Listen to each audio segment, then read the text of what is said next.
محمد نبينا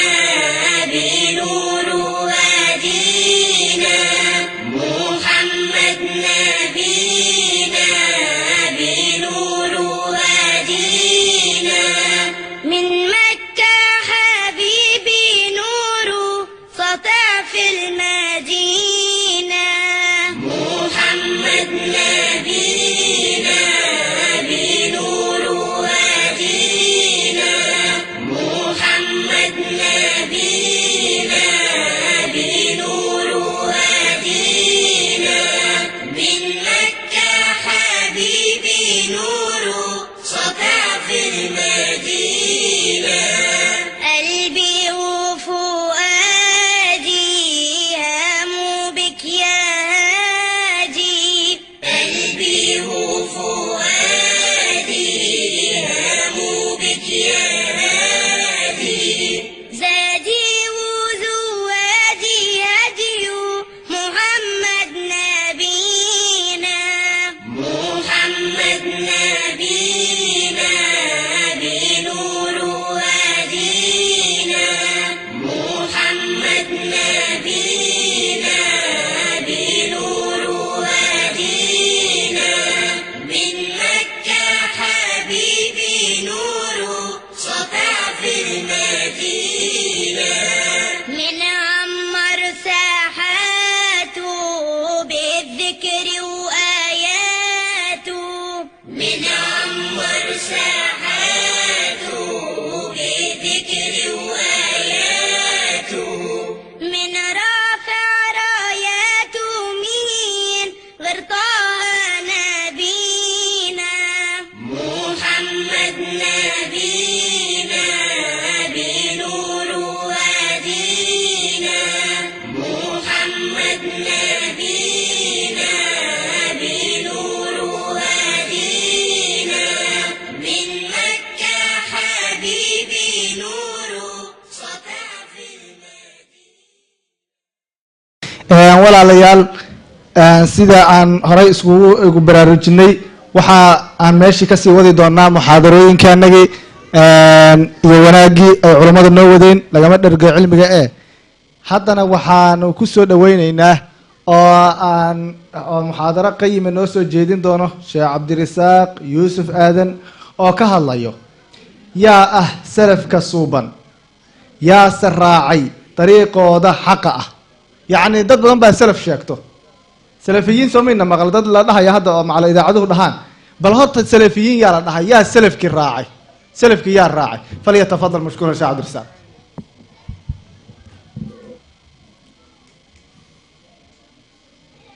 بسم الله الرحمن الرحيم بسم الله الرحمن الرحيم الحمد لله الحمد لله وثناء لله والصلاة والسلام على أشرف الأنبياء والمرسلين سيدنا محمد وعلى آله وأصحابه أجمعين أما بعد فيقول الله تبارك وتعالى وإن هذا صراطي مستقيما فاتبعوه ولا تتبعوا السبل فتفرق بكم عن سبيله ذلكم وصاكم به لعلكم تتقون صدق الله العظيم. إخوة الأعزاء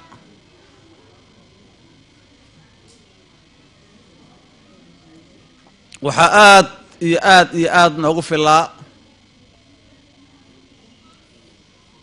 wacdiyadii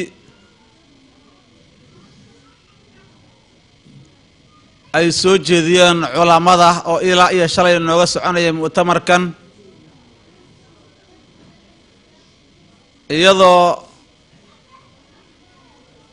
waqtiyada badan ee dhimanna ay culamo kale in sha allahu tacaala mawaadic kale oo diini ah ay noo soo jeedin doonaan waxaan rabaa mowduucan ciwaankiisu yahay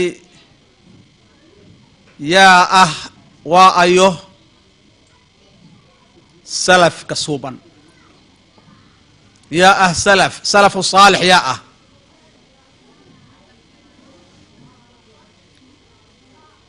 يا سراعي أما يا قاضي أو قاطي هنون كودي وإلهي راضي كأها رسولك عليه الصلاة والسلام أون أمري إن أنقاضنو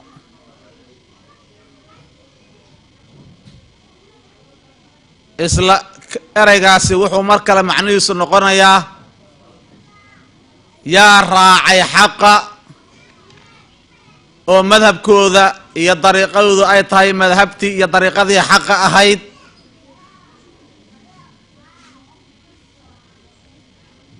yaa raacin oo ka leexday dariiqaa xaqa ah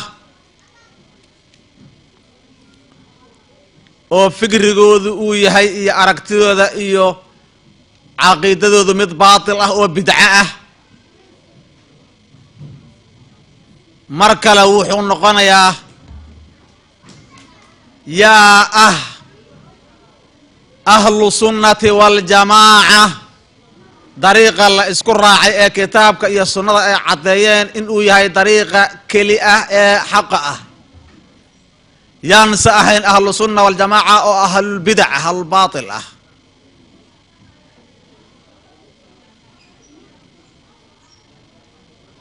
mawduucaas waxaa noo caddeeyey qur'aanka kariimka iyo axaadiidta rasuulka calayhi الsalaatu wasalaam wuxuu daba socdaa mawduucani ama uu u yahay faahfaahin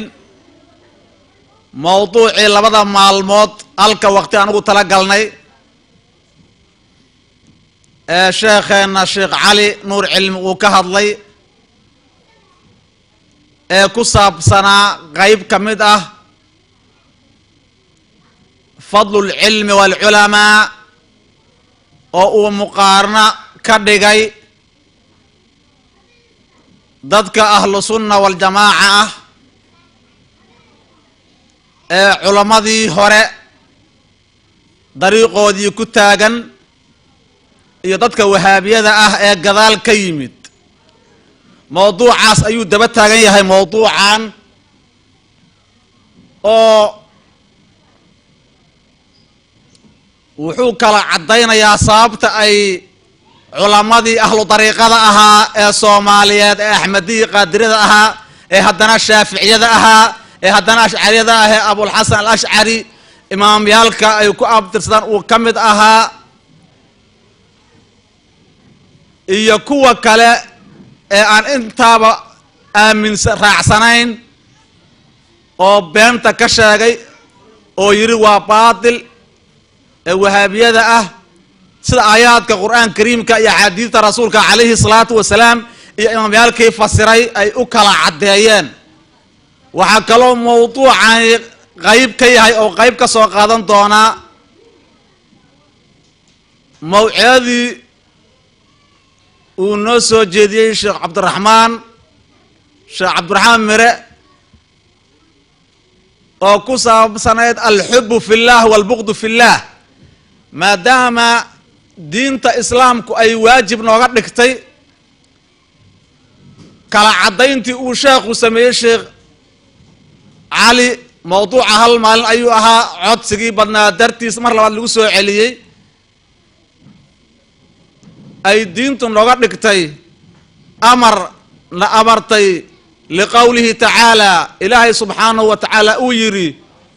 walaa talbisu alxaqa bilbaatili wataktumu alxaqa wa antum taclamuun waa waajib in xaqa la caddeeyo baatilkana la caddeeyo in xaqa la caddeeyo si loo raaco baatilkan laga digo si looga fogaado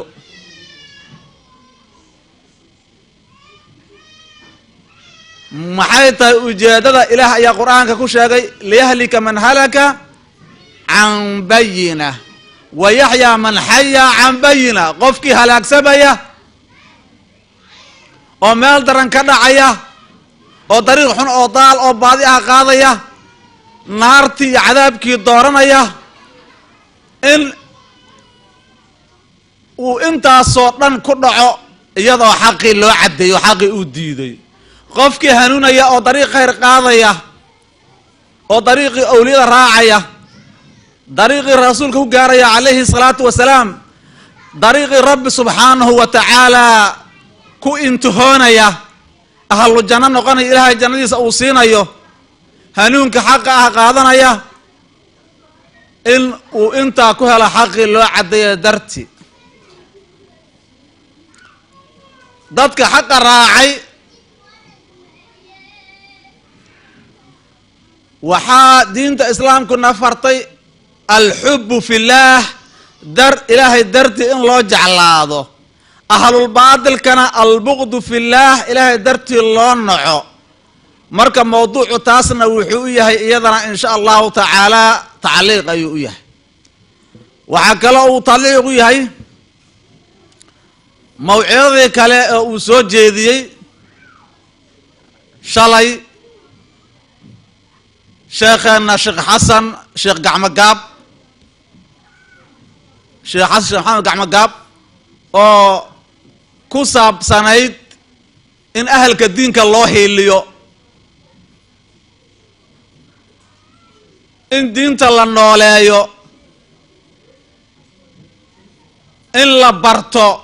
waayo markaad doonaysa inaad diinta barato diinteed baranaysaa ma waxaad baranaysaa caqiidada wahaabiyada mase waxaad baranaysaa midii culamadeenii hore ahlu sunna waljamaaca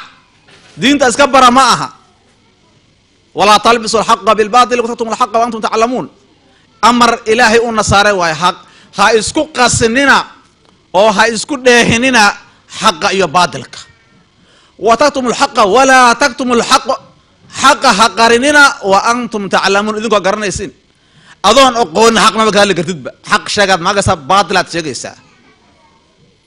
xaqii ood og tihiin ha qarinina marxaba ilaahay qur'aankiisa kariimka aayadda aan ku furan wuxuu ku yidhi kani waa jidkaygii toosnaa ee raaca maxaa lagu xijiyey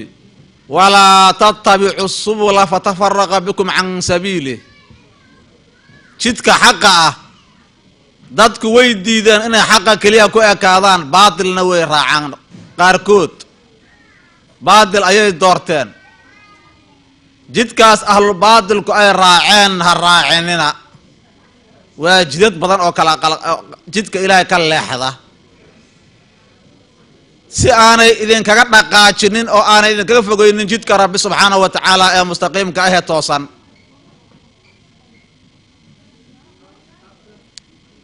rasuulka calayhi salaatu wasalaam jidkiisa wuu caddeeyey waxaa lagu raaci karaa jidka ilaahay subxaanahu wa tacaala in la raaco jidka rasuulka calayhi salaatu wasalaam waanzalnaa ilayka adikra litubayina linnaasi maa nuzila ilayhim